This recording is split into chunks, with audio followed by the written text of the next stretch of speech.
one Michael S. is from USA. He is here. Welcome you, sir.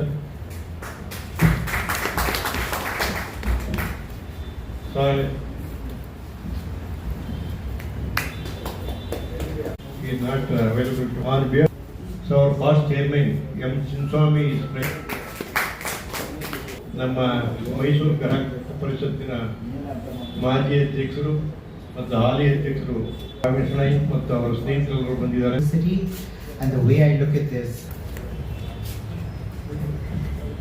myself Dr. H. Chavadagowda, Executive Committee of the Institution of Engineering, Mysore. Also professor in PS College of Engineering, Civil Department. So I'm today guest of honor Varun myself.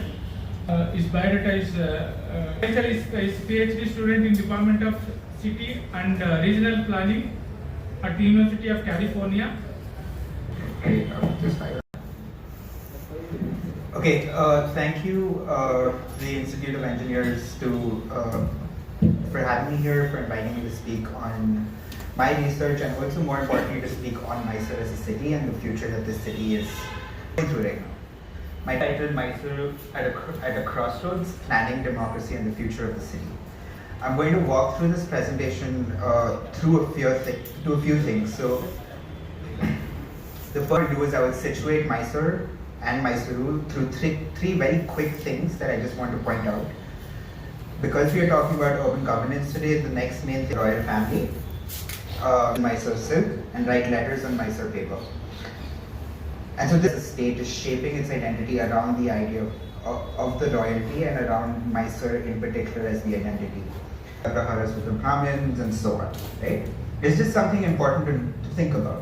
And a question that comes to my mind always in this is, if this particular city was constructed during the colonial period between the British and the Wadiyars, why is it that as citizens of India we think of British and their colonial empire in a certain way, but when we think of Mysore, we think of the Wadiyars in a different way? Or do we think about them in the same way? Again, I don't know the answer to this. This is, as I was saying, going to be the questions at the end under Mysore Infrastructure Corridor project and the current creation of the National Highway 275, which is the road to Mysore's present. So again, why I'm going into history in every moment, because it is important to think of other questions that come there, right? How is the National Highways able to implement what the state government could not for over 3 decades?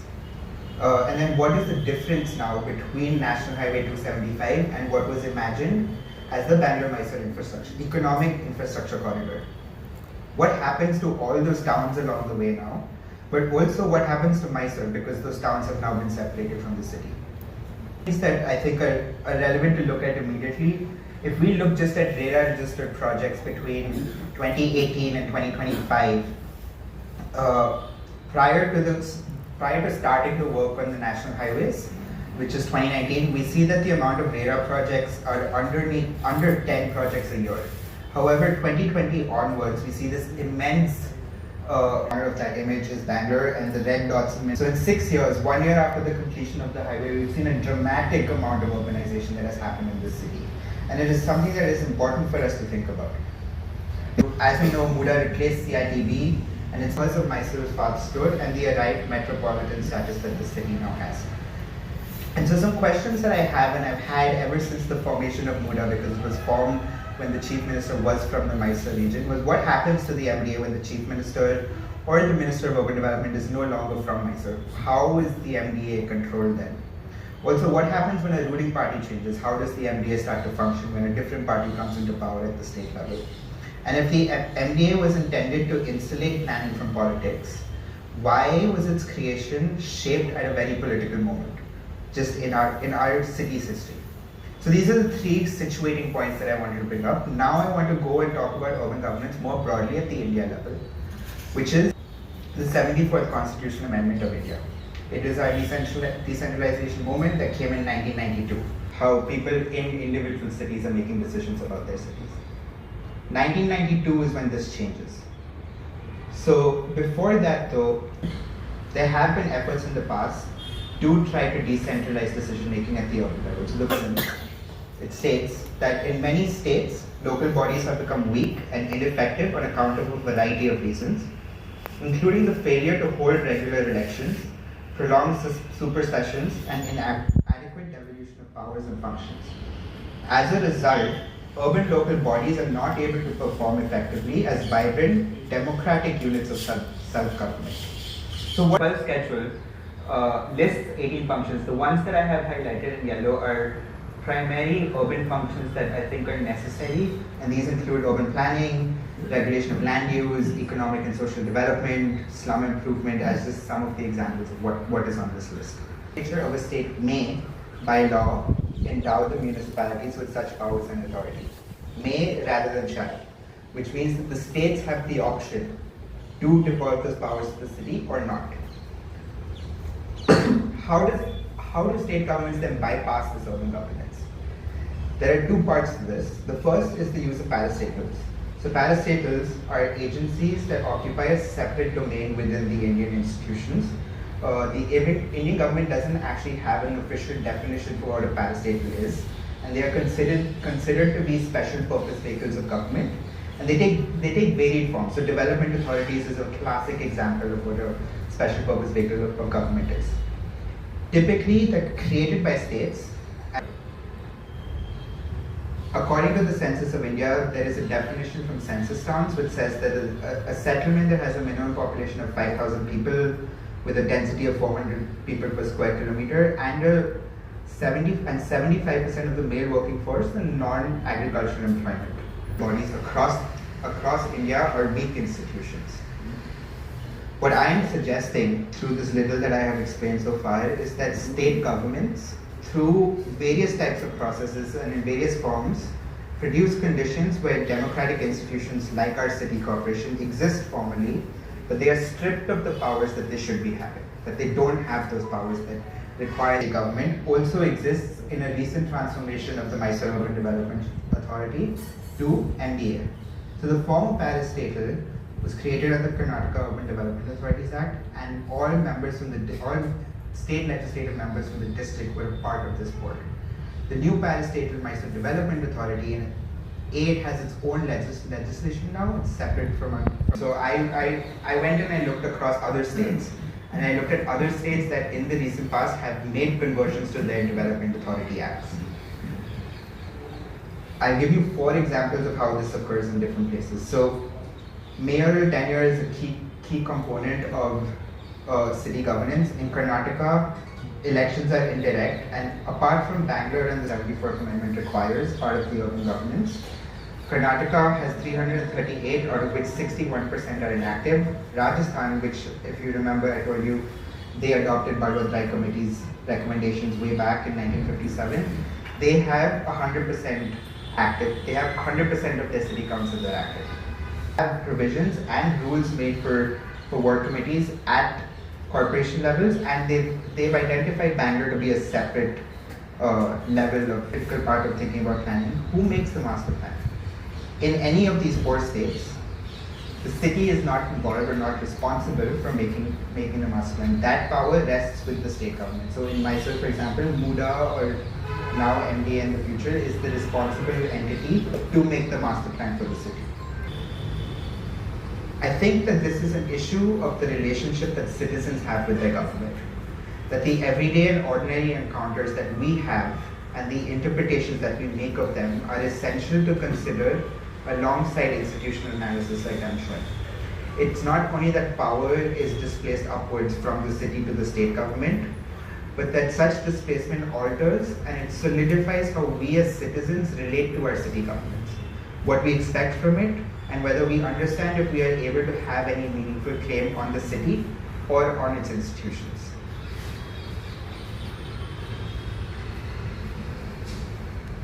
What makes these transitions particularly powerful is that they are normalized. We understand them, we understand the existence of parastatals like development authorities and weak city governments like our city corporation to just be the ordinary way that government works. And that Mysoreans care so much about their city. We care so much, we care about our history, and we're concerned with the nature in which the city is developing. Our experiences, though, have distanced us from our state. And this is specifically why I suggest it is necessary to understand democracy, and democracy particularly at the city scale. This is where the second part of my talk comes in, which is the democracy element. Why is it important to think about democracy? I'm going to give a very, very brief history. I apologize, but I am giving it because I think it is necessary. So we'll start with the word. Demokratia, which is its original Greek word, comes from two things. Demos, which is all, where democracy was found in Greece. The practice. So democracy, again, like I said, we largely understand that democracy is placed through elections.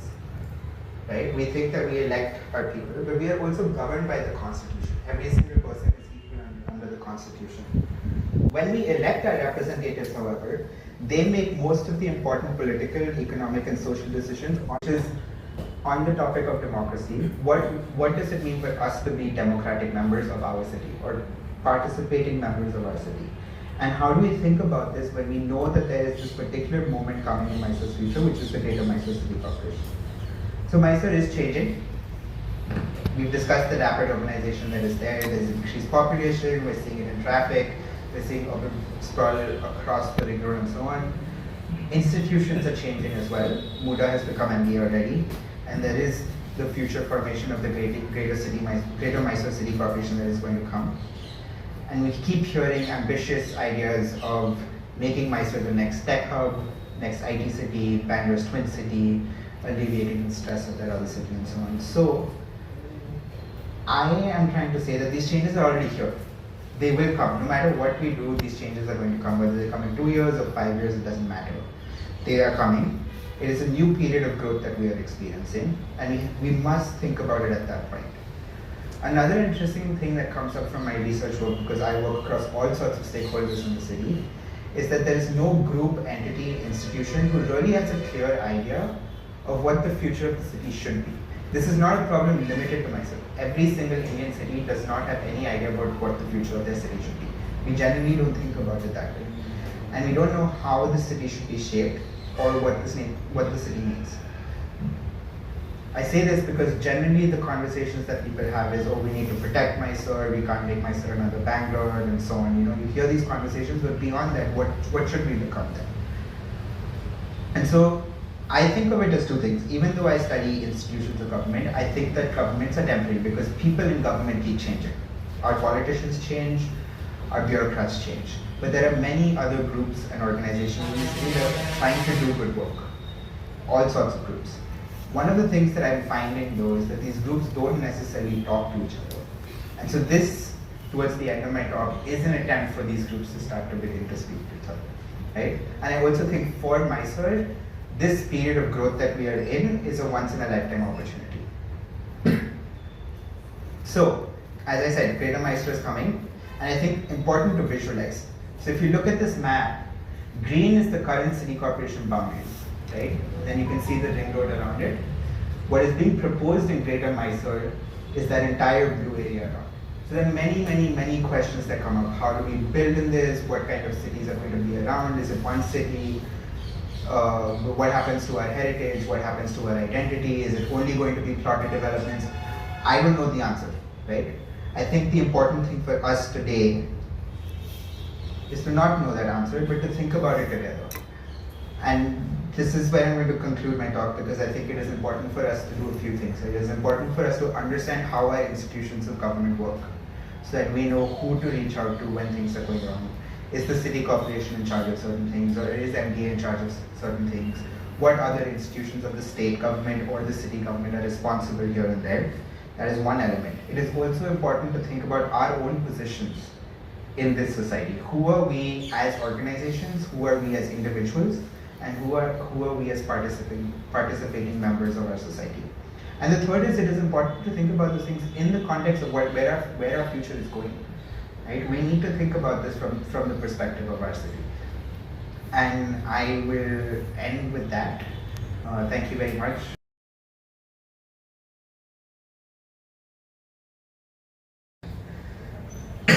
Question was about, can you remind me, please? Commission, because I am interested in understanding where power lies, right? So a lot of my questions are around who has power at city, state, and national level. And I think it's very interesting. I won't speak about Niti Aayog because I don't know, but smart city is an example, right? So another example of a scheme. And what arguments people make there is that it is actually an effort of the national government to bypass the state government and go straight to the city. Because that relationship is predominantly between funds at the national level and the city, and the state government is kind of, they are only involved in dispersing funds from, so KUITFC in Karnataka will disperse funds from Smart City to the city. So I'm not 100% sure. There are a lot of things. There are some good and bad things that happen with older schemes like JNNURM, for example, but also with PMAY and so on. There are some differences. In terms of growth, the first thing I would say is data is extremely poor, right? And so, in order to understand, I don't think that looking only at RERA registrations is the right thing to do, but it is an indicator of what people are feeling, particularly people in development, about where projects can come in. And I think this is a better example to show of what this growth and development is that we are now experiencing. Cities grow like anything, no control or anything. Is there any government rules to control the growth of the city as per purpose plan? So an interesting thing, when the nation formed in 1947, right, there was this whole, I think the state was try to control your populations, try to educate them, try to make them literate. And the southern states of India have done that very well, which is why when delimitation talks are happening here now, we are the ones as southern states who are suffering, because representation is going to places that didn't do this. In terms of growth, I don't think so, because if you really think about what planning is in India, largely speaking, our only understanding of planning is to develop, right? Very rarely do we also think of, can we take what we already have and also make it better? So there is a little bit of like I think somewhere that we need to end up with this, is like how do we start to make things better with what we already have. I think Mysore, again, great opportunity, because we have a very well-built city. Why should we not prevent it? Because this rapid urbanization, what has happened, all the surrounding villages are getting destroyed. Even fertile land is taken over. And large migration from backward districts are continuing. Not only backward districts of Karnataka state, but from outside. So why this is over industrialization? Avenue is rural, because I don't think it is backward. I think there is a difference between, I completely agree with you that there is a lot of migration happening towards cities and there are a lot of fertile land is being taken away. And we are not, the way these decisions are being made are somewhat haphazard. There's no, because sometimes when you look at it, and I think like looking at our ring road as an example sometimes, like there is no clear understanding why a ring road is not a ring and it is an odd shape. So certain decisions want to opportunity. The youngsters are there at the back. Thanks to you, I have told you individually also for the others. I was under the impression 74th Amendment in Karnataka is really going to decentralize. After interacting with Varun, what I realized and I was able to appreciate why our city corporation or corporators don't have any power. And just to give an example, and this is surprising also, Siddaramaiah wanted to take the control of Vanivilasa Waterworks from the city and give it to either form an independent company or give it to the urban development, urban water supply. But the corporator said no, and he could not do it. So I thought 74th Amendment is really working. Even now I do not know why it did not work, because he could have taken it. But he did not, because maybe he really did not want to give it, and we know why the corporators did not want to give, because they were monetized. This is another thing which surprised. When I have been involved in just about every master plan or whatever you call that as, comprehensive development plan, and the last one, when it was developed and MUDA published it, we were working with the city, and the city was not at all happy, the commissioners and others. They wrote a lot of objections to that.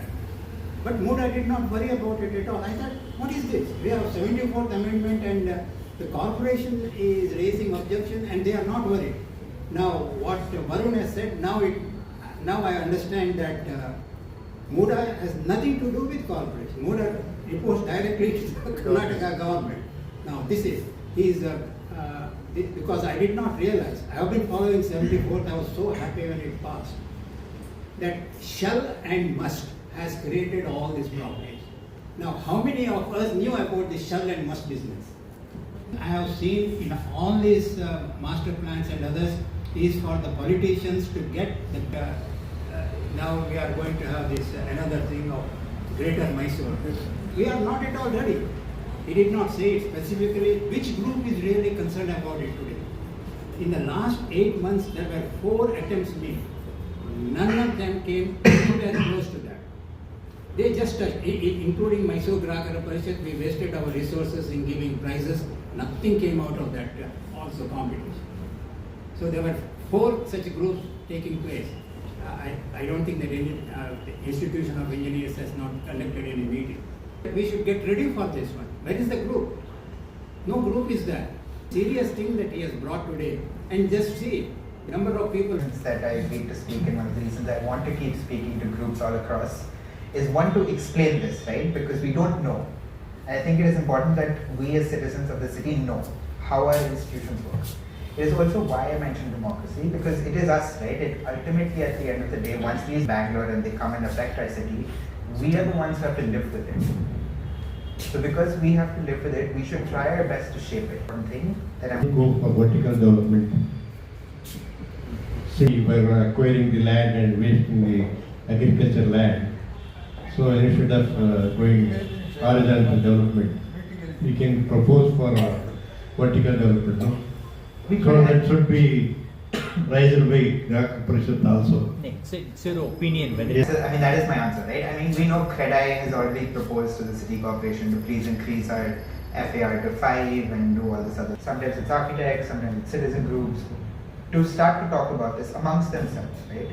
One of the things that I tell all of these groups is it is important to know the schemes, and I'm very grateful, sir, that you are bringing this up, because when Smart City happened, Mysore actually didn't even apply for Smart City, right? That was 1,000 crores you would got over 5 years. There's the Urban Challenge Fund that is out right now. Mysore has a big underground drainage problem. 500 crores is something we can ask for from the central government for one of the 3 criteria or 3 under which you can apply for this is underground water development work. But Mysore has not applied for this fund either. You go talk to the commissioner of the corporation, they have no idea. It just got changed. No one is talking about applying for this fund. We don't know how our Amrit scheme money is being spent, and so on. So we need to, I think that is also part of knowing, is what are the schemes that are available to us, but also how are we using them. So thank you, sir, because for giving us a platform, because Varun has been trying to reach out to every single institution to come, to bring them together and start a conversation amongst us, you know. So that is first of all a great opportunity given for all of us.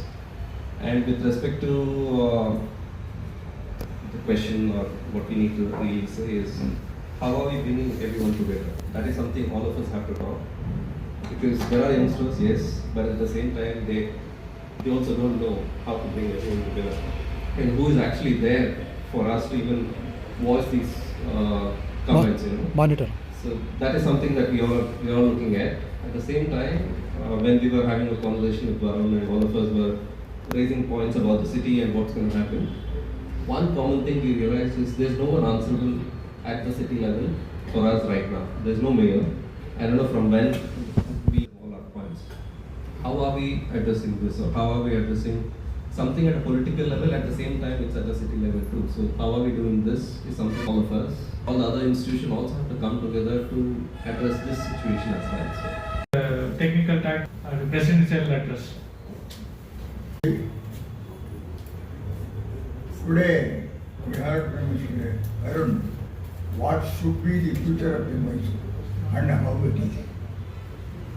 The most important fact is there is no proper coordination between the people and the government. No government heard the people voice properly. That is the most unfortunate part. We have got Grahakara Parishad from Shana ಹೇಳಿದ್ದಾರೆ. ಎಷ್ಟೋ ಜನ ಗ್ರಾಹಕರ ಪರಿಷತ್ ಇದೆ ಅಂತ ಮೈಸೂರಿಗೆ ಗೊತ್ತಿಲ್ಲ. ನೀವೇನೇ problem ಎಲ್ಲಿ ತಗೊಂಡೋದ್ರು you don't get a proper answer. It is a pathetic condition. The state, the people, city are using it. City grows. How much it grows? Where it will end? That is the question. The government said to the people to discuss the positive, negative points of the growth. But unfortunately it is not there. Anyhow, we gave the beautiful picture of the Mysore city and future development. Thank you very much. Thank you very much.